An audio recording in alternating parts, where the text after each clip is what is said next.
When I reached the back wall, I spun around and put my elbows over the side to support myself as I coughed. Daddy Phil had rushed to where I was and squatted down in front of me as he said, "Nice wipeout." "No, it wasn't. It was a stupid mistake that shouldn't have happened," I said, chastising myself. "Ah, don't beat yourself up." He then asked me, "Do you know why we fall?" I couldn't believe Daddy Phil had just asked me that. I looked at him and said, "Oh, come on. That is from Batman." He laughed. "That doesn't make it any less true, does it?" I smiled as a form of agreement and surrender.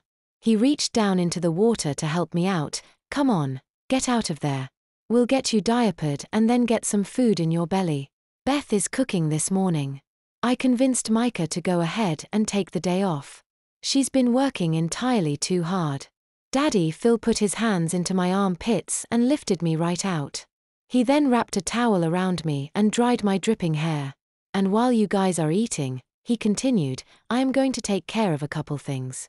He started looking for the controls for the pool and I had to tell him, "It will turn off automatically when we leave the room." "Really?" he exclaimed, "now that is fancy." We weren't even halfway through the weight room before it happened. I hadn't been wearing any diaper because I had been in the pool, so my bladder emptied into my swim trunks and ran down my legs. "Ah man." I groaned and came to a stop. For some reason I started to cry, which was really dumb because it's not like I haven't had accidents in the past few months. And besides, I had just had an accident while sitting, talking with Jacqueline, so I don't know what the big deal was about this particular time. "Hey, hey, hey," Daddy Phil said as he squatted down so that he was at my eye level, "it's just a little salty water. It's nothing to get so upset about."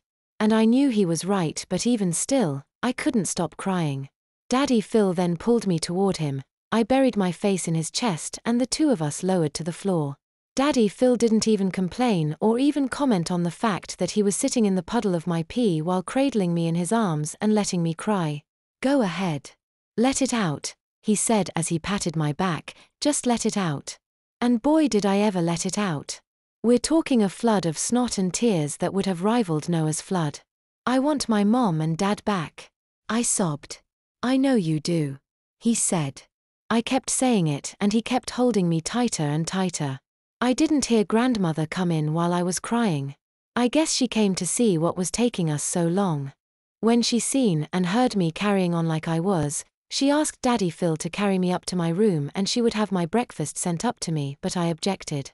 "No, I am okay," I said while still huffing and wiping my face with a corner of the towel. "You should rest a while, child," grandmother suggested. I shook my head and wiped my snotty nose with my towel, which smelled of pee and chlorine. "We should at least get you cleaned up," grandmother said, taking my hand and helping me up. "I'll clean up in here," Phil told her.